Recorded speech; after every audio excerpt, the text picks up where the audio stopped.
los eventos y los acontecimientos, si no tenemos cuidado, nos pueden absorber al grado de que dejemos de ver lo que Dios está queriendo que veamos.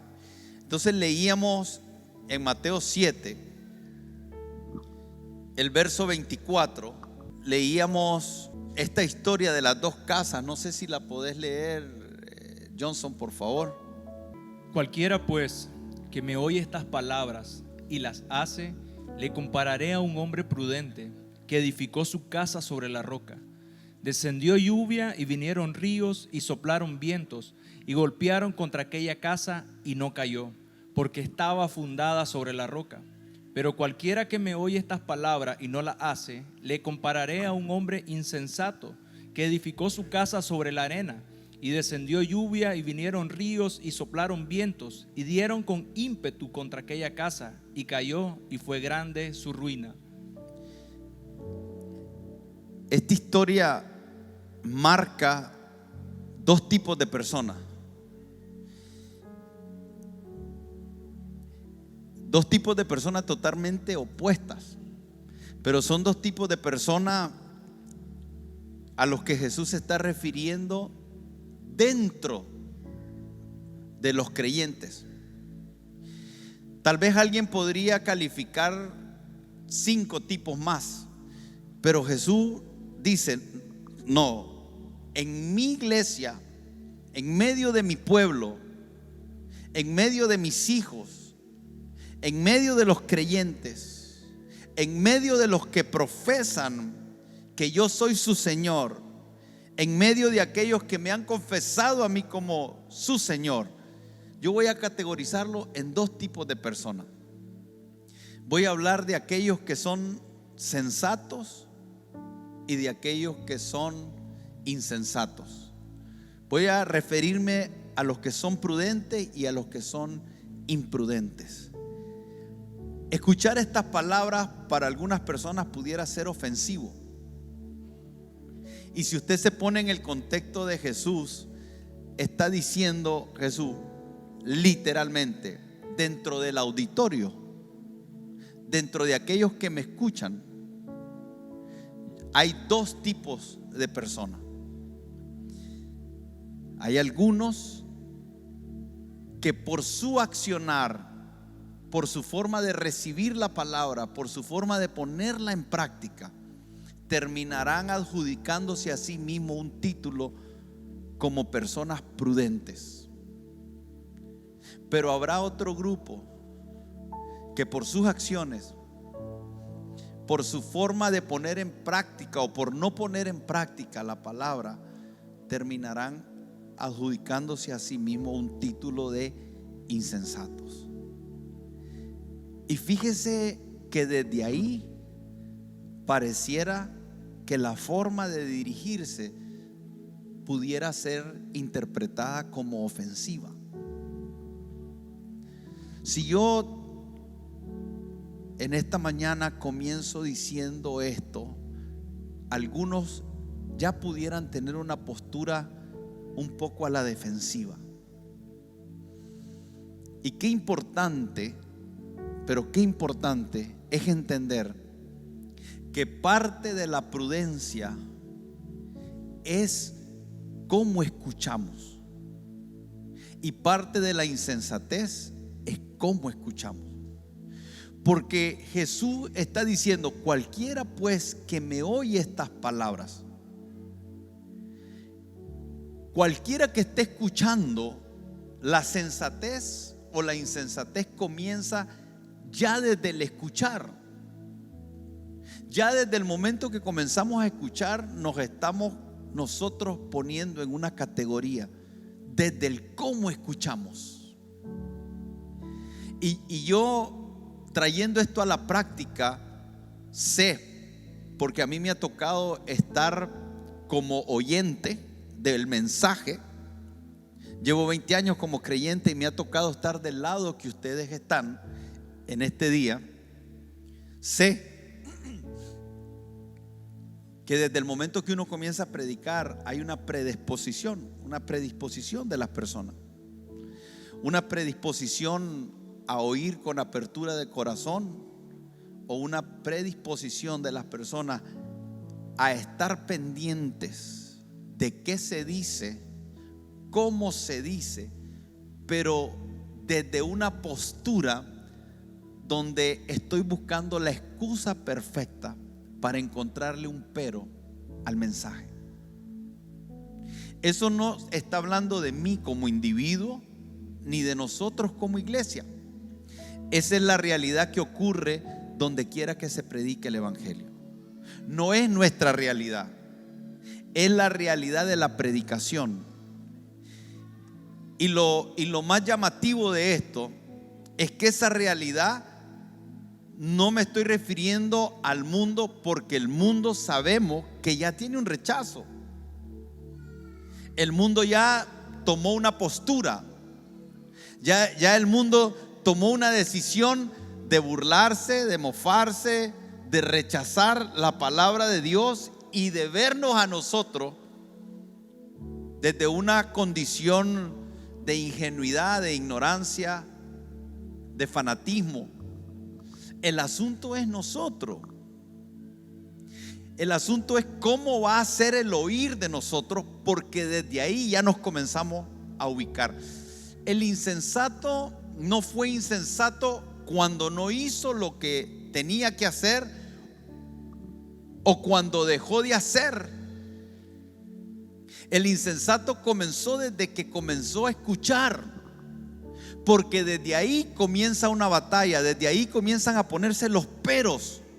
Desde ahí comenzamos a razonar, desde ahí comienza una lucha de argumentos, desde ahí estamos en una batalla, estamos ahí sentados y estamos en una batalla mental, y tenemos que aprender a reconocerla. Porque dependiendo del tema que se trate y cómo se trata, eso provoca una reacción mía hacia la palabra. Cuando nuestra postura hacia las escrituras debería de ser de total rendición. Total rendición. Necesitamos aprender a discernir, a identificar la palabra de Dios. Nuestra ocupación primaria debería de ser: ¿qué de lo que se dice está siendo dicho directamente desde la boca de Dios? ¿Y qué significa que algo sea dicho directamente desde la boca de Dios? No tiene que ver con el individuo que está predicando, sino está íntimamente vinculado con lo que ese individuo, cualquiera que sea, pueda decir, que tenga un fundamento escritural, o cualquier cosa que ese individuo pueda decir que no tenga el fundamento escritural. Eso significa estar rendido totalmente a las escrituras. Eso ya es prudencia. Eso ya es sabiduría. Eso es ya tener un oído espiritual desarrollado, porque la escritura dice que aquellos que han desarrollado un grado de madurez, han desarrollado el grado de madurez en el hecho de saber discernir lo bueno de lo malo. Y discernir lo bueno de lo malo es poder identificar todas las circunstancias, desde lo que Dios llama bueno en las escrituras y lo que Dios llama malo en las escrituras. Nunca nos olvidemos que el pecado de la humanidad está basado en una cosa: en la decisión que tomó el hombre de independizarse de la palabra de Dios y ser él su propia autoridad en cuanto a lo bueno y lo malo. El problema, no vamos a resolver el problema del pecado nunca en la iglesia. Nunca vamos a resolver el problema del pecado hasta que no nos rindamos totalmente a las escrituras. Mientras el hombre continúe tratando de definir por sí mismo, sin tomar en cuenta a Dios lo que es bueno y lo que es malo, el pecado seguirá gobernando sobre nosotros. El diablo siempre tendrá una puerta para poder introducirse a nuestra vida y dañarnos. Por eso es que Jesús está diciendo: cualquiera pues, cualquiera que me oye estas palabras y la hace, le compararé a un hombre prudente. El hacer es alinearse directamente con aquello que Dios nos está mandando en determinadas circunstancias, ya sea una acción o simplemente no accionar en algo. A eso el Señor le llama prudencia. Dentro de la iglesia hay prudentes y hay personas insensatas. En cada mensaje, cada vez que la escritura es expuesta, lo que está siendo expuesto es tu habilidad para posicionarte como una persona prudente. Cada vez que usted oye una predicación, nunca se le olvide, no lo pase por alto.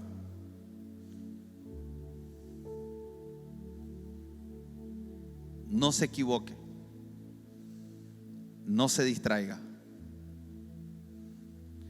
Cada vez que usted escucha una predicación, cada vez que usted lee las escrituras,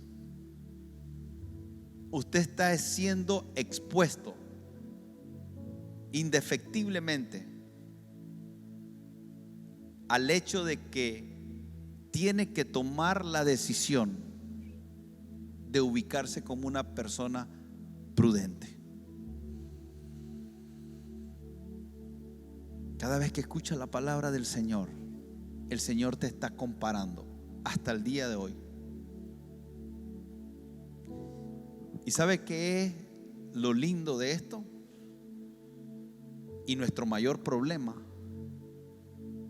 es que a veces perdemos la conciencia de que el Señor conoce el estado de tu corazón cada vez que la palabra de Él está siendo expuesta. El Señor sigue comparándote, no comparándote desde un aspecto de identidad, sino de tu reacción ante lo que Él quiere decirte. El Señor sigue viéndote. El Señor sigue hoy diciendo que hay gente que es prudente y hay gente que es insensata. Eso no lo defino yo, no lo determino yo, no lo juzgo yo. Yo no te tildo. Yo no soy quien para darte o tildarte de algo, pero sí quiero que sepa que espiritualmente todo el tiempo estamos siendo juzgados. Todo el tiempo. Podemos ignorarlo, podemos tratar de decir: a mí qué me importa. Podemos hacer lo que querramos para tratar de evadir esa responsabilidad, pero no podremos. No habrá forma. No hay forma de que evadamos eso.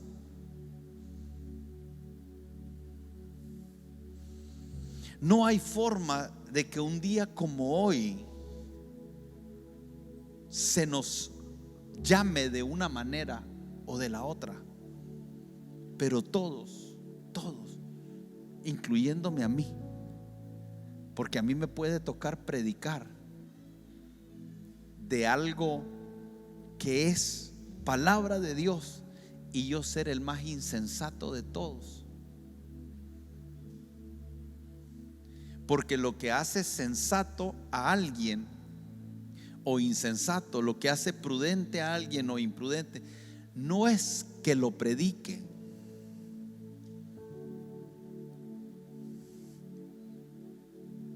no es que lo explique bien, no es que lo entienda, no es que se le haya revelado. Por eso el Señor sigue diciendo: cualquiera pues que oye estas palabras se coloca en una posición de responsabilidad. ¿Con quién? Primeramente con Dios, pero después conmigo mismo. Y ahí yo no juego ningún papel, ni tu vecino juega ningún papel. No es relevante, no es importante tu vecino, no es importante ni relevante el pastor. Relevante es Dios y tu persona. ¿Por qué? Porque en realidad lo que está en juego es tu vida. Cada quien se está jugando la vida. Nos estamos jugando la vida. Joven, mujer, señor, nos estamos jugando la vida.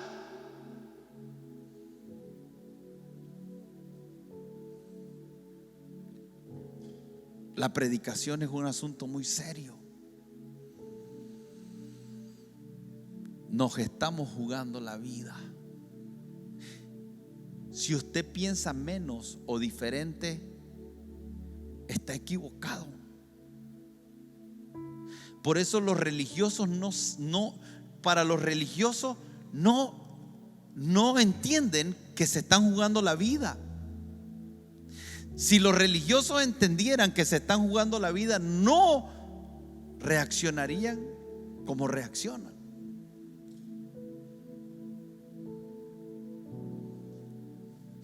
Hay muchas cosas que muestran el entendimiento que tenemos de lo que estoy hablando hoy. Aún mi postura física. Vos podés estar dormido ahí porque no entendés que te estás jugando la vida.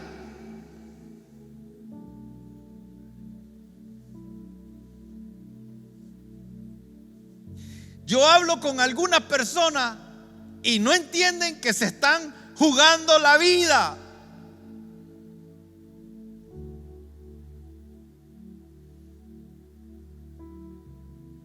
Hay personas que dicen: ay, yo amo a mi esposo y yo amo a mi esposa. Pero cuando están ante la predicación de lo que el Señor quiere revelar para los diseños de tu matrimonio que pueden sostenerte en medio de la adversidad en la que vivimos, no entienden que se están jugando la vida. Padres de familia que están educando hijos en diferentes edades no han entendido que se están jugando la vida. Es más, alguien pudiera decir: este loco solo refleja tu ceguera, tu falta de entendimiento. Pastor, y entonces usted tiene la última palabra. Esto que estoy diciendo es tal y como lo estoy diciendo.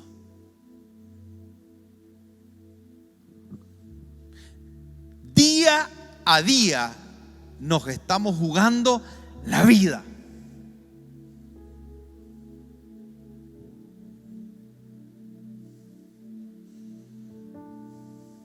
Yo tengo la tendencia a hacer una tormenta en un vaso de agua, porque para mí en todo me estoy jugando la vida. Porque hay algunos que cosas insignificantes la vuelven una catástrofe y ven todo desde una perspectiva negativa. Se le vuelve sombría la vida. Tienen una expectativa de malas noticias, son pesimistas. Hablar con ellos es desgastante porque desde que te le acercas le ves la cara y esa cara me aflige. Es que los ves y están así. ¿Cómo está? Le preguntamos, hey, ¿cómo estás? Y te responde. Ese silencio pausado que hacen antes de responderte, porque hacen un silencio, ¿cómo estás? Le hacen. Están pensando la peor manera de responderte. Están pensando cómo te lo ponen catastrófico. ¿Cuál es la oración que más encaja con esa visión de tiniebla que están viendo? Y toman una pausa para ver cómo te lo digo. Y antes de decirlo, viene otra cosa después de la pausa, un suspiro. A mí me caen mal esos suspiros. Cada vez que alguien me habla así, está expresando su cosmovisión. No crea, lo que hacemos, todo lo que hacemos es la expresión de algo más. Por eso cuando alguien estamos predicando la palabra y de repente usted lo mira como que hasta como que se acomoda y hace. Está expresando algo que está pasando allá internamente. Y esta historia es relevante. ¿Por qué? Porque Jesús está diciendo, hay una casa, y no está hablando de una casa en un sentido físico. Está hablando de una casa espiritual, como lo vamos a ver más adelante si me da chance. Pero la Biblia se refiere a nosotros como casa espiritual. Se refiere a nosotros como piedras vivas. En otras palabras, hay algo que el Señor está queriendo construir con nosotros. Esa casa que está sobre la roca tiene que ver con mi vida, pero tiene que ver con lo que construyo adentro. ¿Por qué con lo que construyo adentro? Porque el huracán se iba a dar afuera. La lluvia sería afuera. Las corrientes de agua serían afuera. Los vientos serían afuera. Pero la casa está hablando de cómo está construida en toda su estructura, de tal manera que lo que ocurre afuera no tambalee lo que está dentro, y que sea un lugar seguro para mí. Y esa construcción de la que está hablando está vinculada a cómo yo actúo con prudencia o con insensatez hacia lo que escucho. Es insensatez, es locura. Escuche, porque insensatez significa locura. Es locura oír la sabiduría divina y rechazarla. Se necesita estar loco. Hablamos de soberbia cuando decimos el que es sabio en su propia opinión es un necio. En otras palabras, aquel dice, es que yo pienso. Yo he dicho esto y he desatado comentarios en contra mía tan negativos de gente que tiene 20, 25 años de ser cristianos, de ser líderes. ¿Cómo Arsenio va a decir que lo que yo pienso es irrelevante? Lo repito, aunque te cause que tu necedad salga, lo que tú piensas es irrelevante. Y lo que yo pienso es irrelevante. Porque darle importancia a lo que usted piense o a lo que yo piense no es otra cosa más que ser sabio en mi propia opinión. Y cuando uno es sabio en su propia opinión, lo que está haciendo literalmente es tomando la opinión de Dios y tirándola por tierra. Y dígame si eso no es soberbia.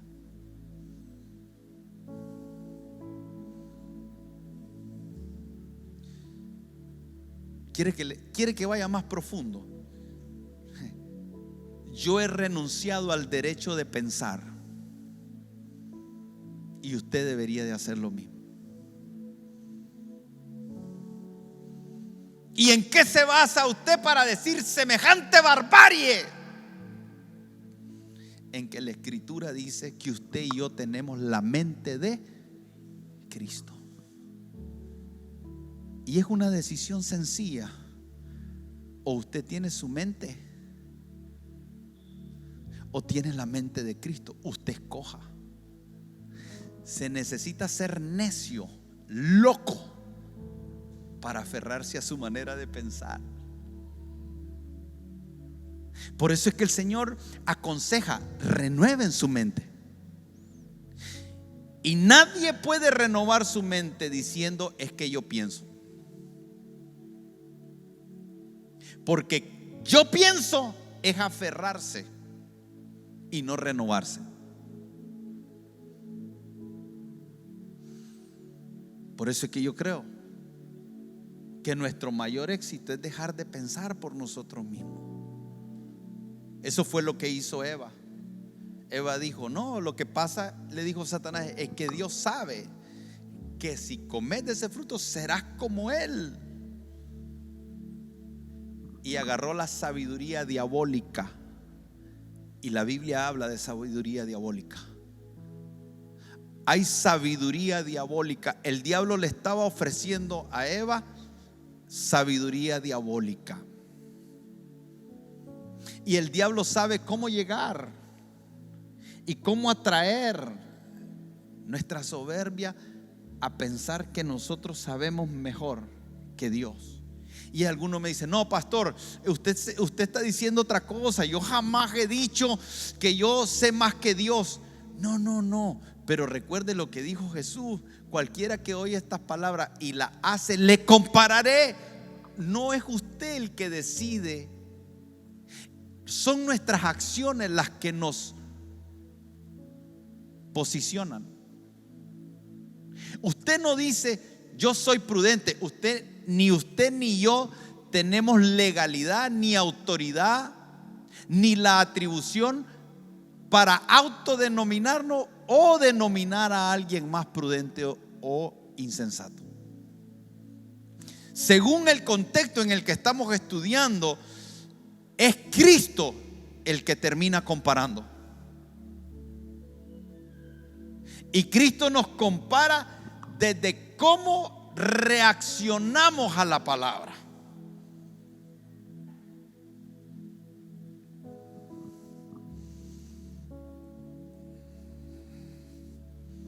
Necesitamos rendirnos totalmente. Pastor, entonces ¿qué quiere decir? Que ya no voy a... No. Por lo menos reconoce la batalla interna y por lo menos entiende lo que se requiere en medio de esa batalla, que está en ti y está en mí. Porque tenemos que posicionarnos espiritualmente, y parte de ese posicionamiento está vinculado a que mi pensamiento sean posicionados en Cristo. ¿Y cómo se da eso? Teniendo la mente de Cristo. Y para yo posicionarme en Cristo, en la mente de Cristo, tengo que renunciar. No puedo posicionarme sin renuncia. Cuando estábamos en el mundo, éramos del mundo. ¿Qué significa mundo? Sistema. Cuando estábamos en el mundo, éramos parte del sistema del mundo. ¿Cuál es el problema? Que salimos del mundo. Cristo nos saca del mundo. Él quiere posicionarnos en Él, pero nosotros queremos traer el mundo con nosotros. Queremos traer la forma en que hemos vivido. Queremos continuar en el mundo, pero queremos los beneficios de estar en Cristo. Nos gusta lo que Cristo nos ofrece. Reconocemos nuestra necesidad, pero a la misma vez estamos enamorados del mundo. Sin importar cuánta insensatez haya en nosotros, todos podemos concluir que de una manera misericordiosa el Señor nos ha enviado tiempos de refrigerio.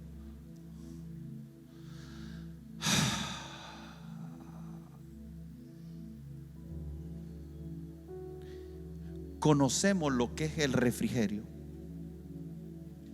Ha estado en un lugar de calor y de repente corre una corriente que uno dice: qué rico.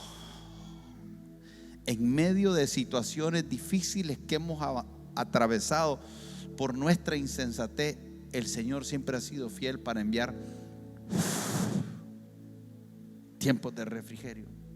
Y el Señor hace eso para que usted y yo podamos tener una probadita de lo que Él quiere hacer con nuestras vidas. Pero es solo una probadita. Es solo para mostrarnos lo que Él puede hacer. Y suspiramos. Pero después viene el mundo otra vez a querernos atraer con su dulzura.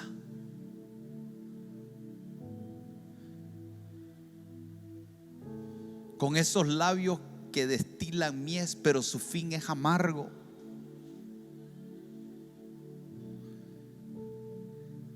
Y estamos en esa lucha. Y el Señor está hablando palabras continuamente, para cualquiera. La palabra de Dios no escasea. Es más, en medio de las tinieblas habrá más palabra de Dios. Y nadie va a poder decirle al Señor: a mí no me hablaste, a mí no me dijiste.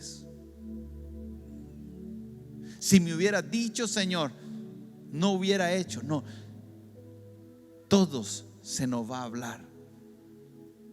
Y el Espíritu Santo está hablando y no va a parar de hablar.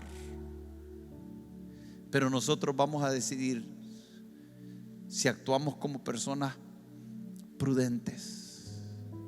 Porque el prudente es aquel que puede ver lo que se avecina y hace todos los ajustes que tengan que ser hechos para evitarse ese sufrimiento innecesario.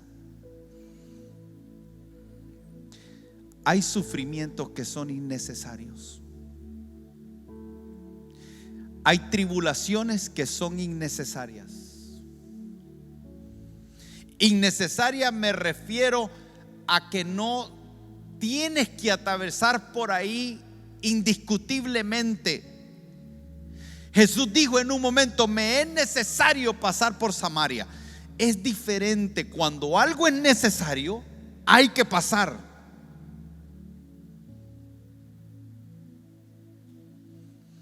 Jesús tenía que pasar por Getsemaní, pero Getsemaní no era la prueba. La verdadera prueba era la cruz. El verdadero dolor era la cruz, no Getsemaní. Getsemaní fue el lugar de decisión, pero el verdadero dolor estaba en la cruz. Hay cosas que no son necesarias que usted pase. Yo he llegado a esta conclusión en mi propia vida. Uno se pregunta: ¿cuántas de las cosas que yo he sufrido eran necesarias? ¿Y cuántas eran innecesarias? Déjeme decirle algo. ¿Por qué digo esto? Porque usted sabe que Job estaba posicionado en Dios. Su posición era una posición donde Dios hablaba de él como justo. delante de Dios era una posición de justo la que tenía Job.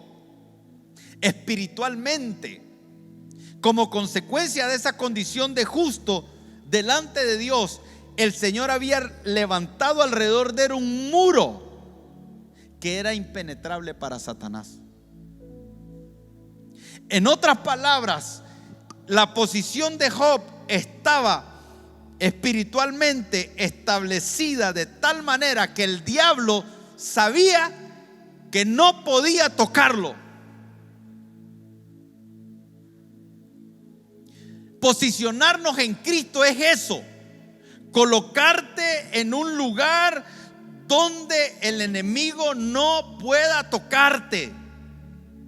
Y ahí hay sufrimiento que nos podemos evitar.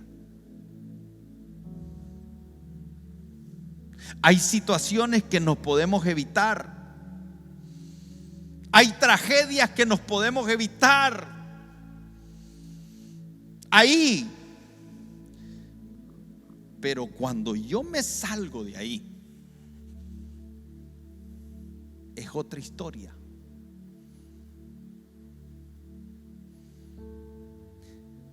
En mi opinión, esta es mi opinión,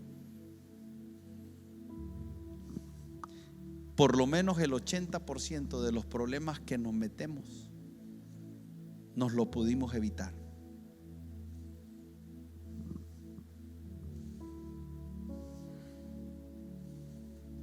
El problema del cristiano es que le llama prueba a lo que son malas decisiones.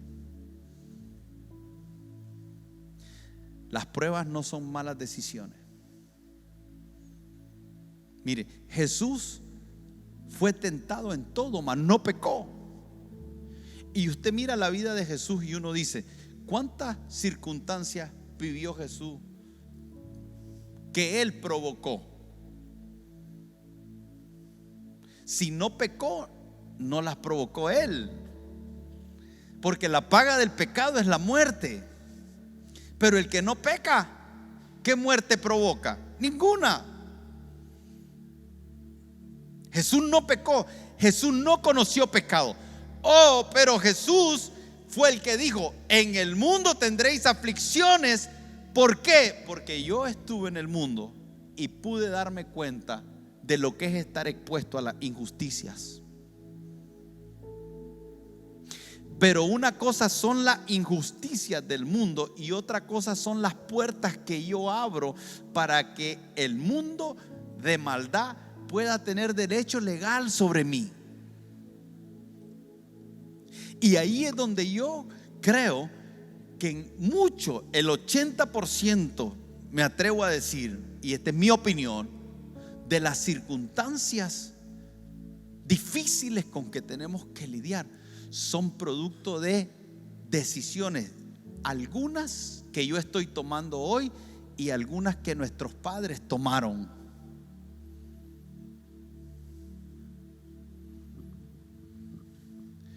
Porque si creciste en un ambiente de mucho sufrimiento y de mucho dolor, en el caso mío estaba vinculado a dos papás que no conocían a Dios. Entonces, que a mí nadie me diga que todo lo que a mí me ocurrió fue parte del propósito de Dios, o que a mí nadie me diga que todo fue el diablo que se vino contra mí. No, fue producto de padres que no conocían a Dios y no lo tomaban en cuenta. Ahora, yo puedo entender a mi papá y a mi mamá. Los puedo entender. ¿Por qué? Porque estaban muertos en sus delitos y pecados. Pero usted y yo,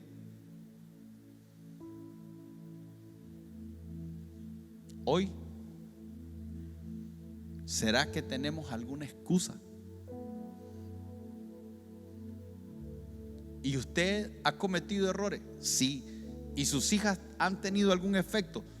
Sí. ¿Y voy a cometer errores?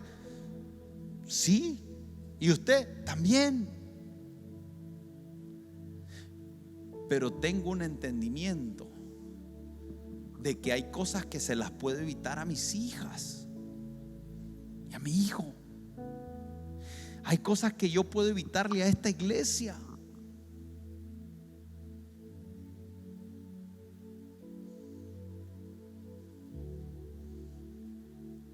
No estamos totalmente indefensos, hermanos.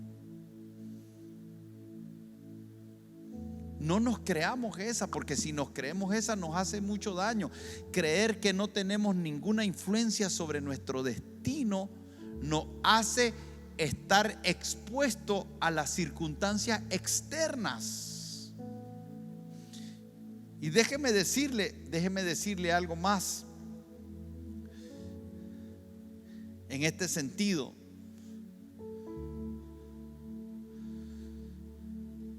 Hay una diferencia entre posición en Cristo y nuestra condición en la tierra. Hay una diferencia entre nuestra posición en Cristo y nuestra condición en esta tierra. No son lo mismo. La condición puede cambiar, pero nuestra posición espiritual debe de ser la misma. Nuestra condición puede cambiar, pero nuestra posición espiritual debe de ser la misma. Nosotros no pensamos así. ¿Sabe cómo pensamos? Si nuestra condición cambia, busco de Dios. Si no ve a alguien que cuando está bien no busca a Dios, cuando se le viene el huracán sale corriendo, es ignorancia, es locura, es insensatez. La mayoría de las personas que tienen una relación con Dios la tienen basada en las crisis.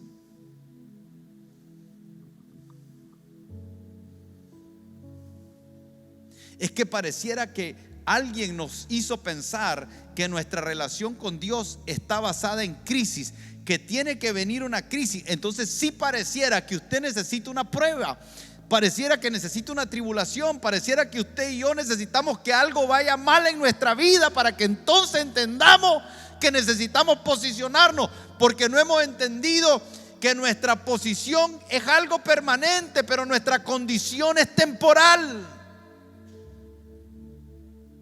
Y eso era lo que Jesús estaba diciendo. Él estaba diciendo: ustedes construyan la casa sobre la roca.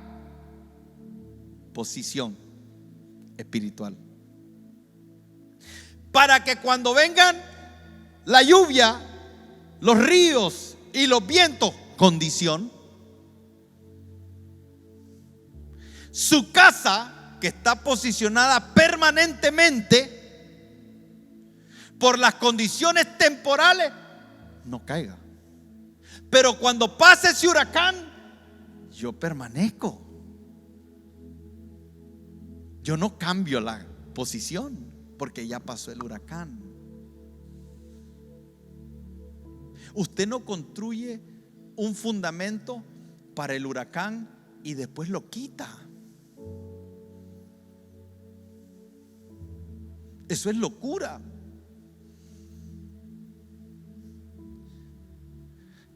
No es lo mismo que se te venga el desempleo estando posicionado que estando fuera y a esa hora querer encontrar la posición. Estoy desesperado. Pastor, quiero reconciliar. No querés reconciliar, querés hacer una transacción financiera.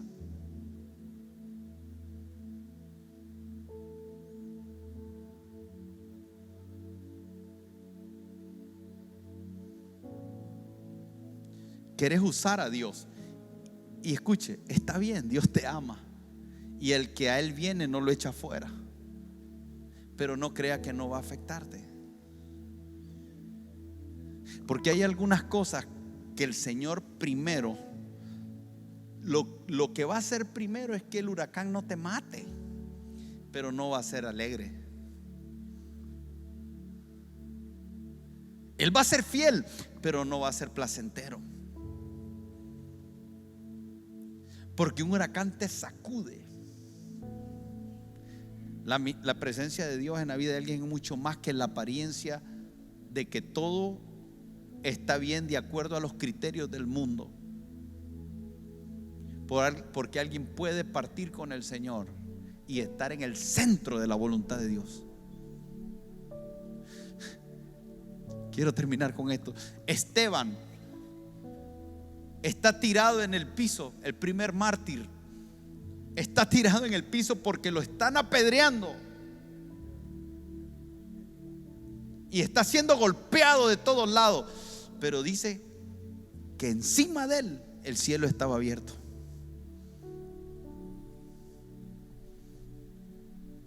Vio la gloria de Dios y a Jesús que estaba a la diestra de Dios.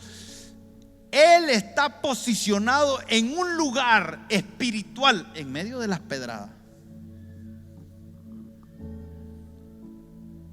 Y literalmente, si usted lee eso, pareciera ser que Dios le dio una habilidad sobrenatural a Esteban para estar aguantando las pedradas y de alguna forma sobrenatural sobreponerse al dolor, sobreponerse a la amargura, sobreponerse a la tristeza, a la decepción, al odio, a todas las cosas que estaba expuesto. Dios le dio la gracia para sobreponerse y ver una dimensión del espíritu, porque es imposible ver la gloria y no poder aguantar una pedrada.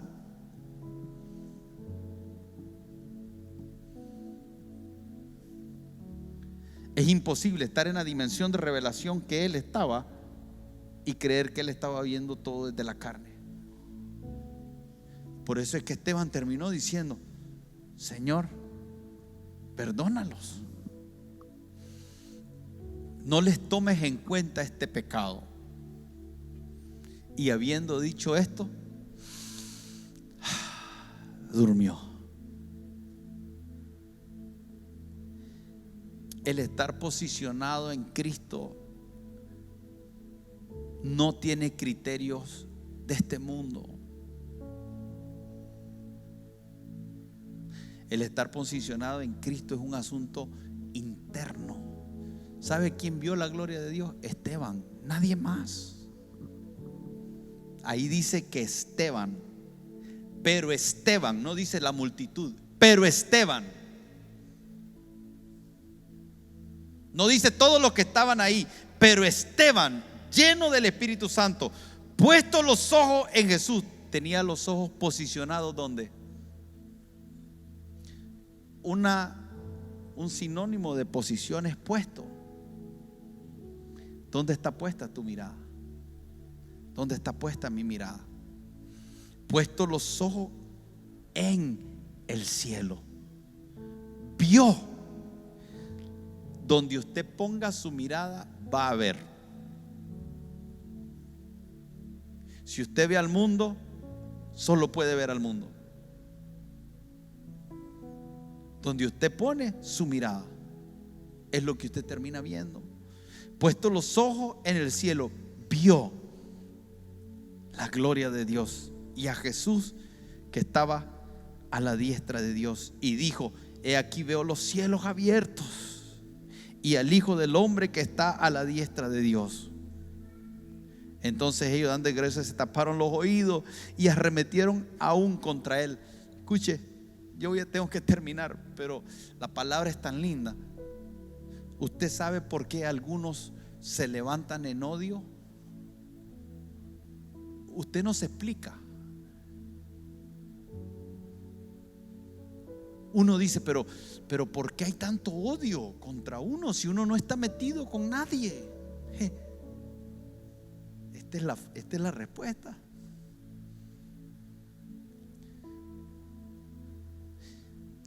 Todo lo que es de Dios es aborrecido por el mundo. Jesús dijo: no se sorprenda si son aborrecidos, porque el mundo ama lo suyo, pero lo que no es suyo lo aborrece.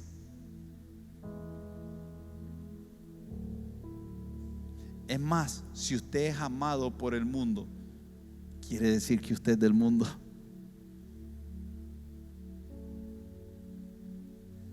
El mundo tolera cualquier religión sin importar si es moralmente o no correcta, porque no todas las religiones son moralmente correctas.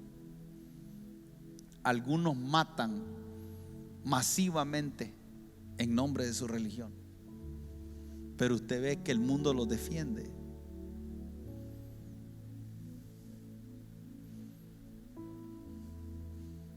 El mundo habla de que son víctimas, pero un creyente genuino es aborrecido. Hoy se ha levantado la frase: son dignos de ser aborrecidos, porque el mundo ama lo suyo y aborrece lo que es de Dios.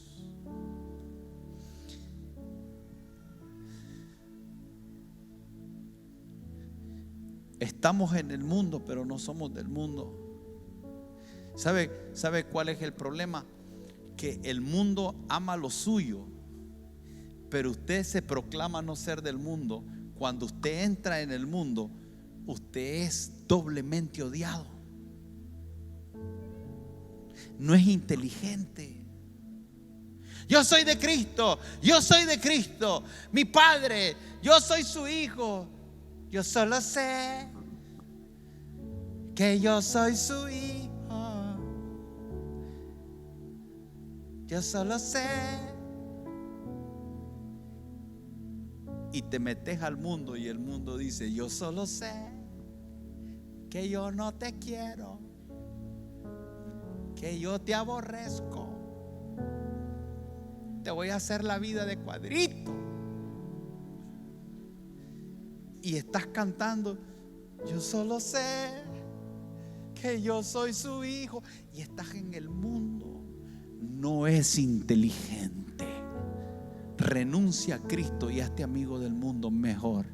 Te puede ir mejor. Escuche, porque si me agarran esto solito ya me metí en problemas. Escuche, si usted no va a vivir acorde a lo que profesa, le es mejor renunciar a Cristo, porque de hecho ya renunciaste, solo que no lo sabes. Porque el que se hace amigo del mundo se constituye. En el momento que comenzamos a caminar con el mundo, ya ahí nos hicimos enemigos de Dios, solo que no lo confesamos.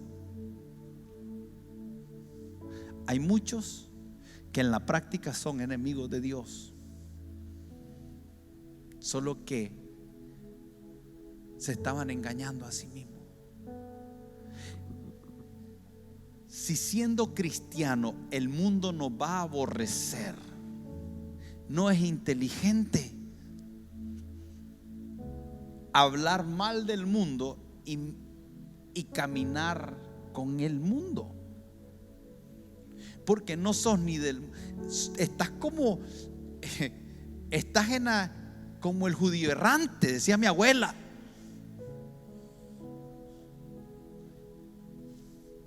Estamos como el judío errante. No tienen nación, no tienen nada, no tienen nada. Profesan ser creyentes, pero no viven como ciudadanos celestiales.